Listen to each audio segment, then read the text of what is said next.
بسم اللہ الرحمن الرحیم۔ شروع اللہ کے نام سے جو بڑا مہربان نہایت رحم والا ہے۔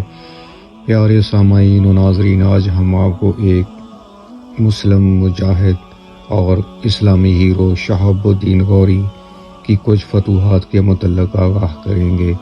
شہاب الدین غوری اسلامی فوج کا زبردست جنگجو اور سپہ سالار تھا۔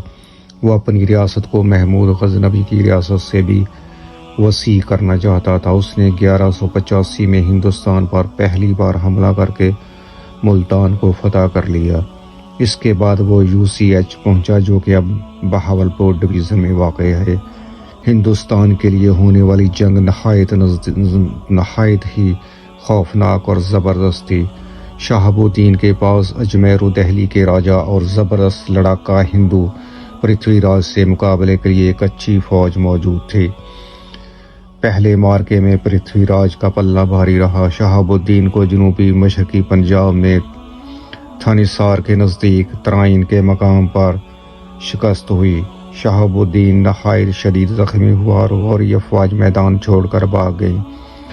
پر شہاب الدین غوری کو شدید شرمندگی ہوئی اور اس نے اپنے ان تمام فوجیوں کو سزا بھی دی جنہوں نے دشمن کو پیٹ دکھائی تھی۔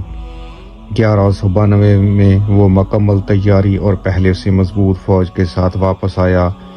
پرتھوی راج بھی اپنے اتحادیوں کے ہمراہ بہت بڑی فوج لے کر آگے بڑھا۔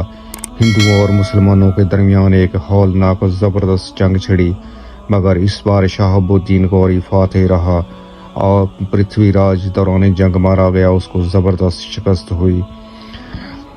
کنواج کے راجہ جے چند نے کافی مزاحمت کی، مگر شہاب الدین نے اسے بھی ہولناک شکست سے دوچار کیا اور راجہ میدان جنگ میں مارا گیا۔ پیارے ناظرین، شہاب الدین غوری کی بہادری اور شجاعت تاریخ میں ہمیشہ سنہری ہے الفاظ میں لکھی گئی اور لکھی جائے گی۔ اللہ تعالی شہاب الدین غوری کے درجات کو بلند کرے اور ہمیں ایسے ہی سپہ سالار عطا فرمائے۔ آمین ثم آمین۔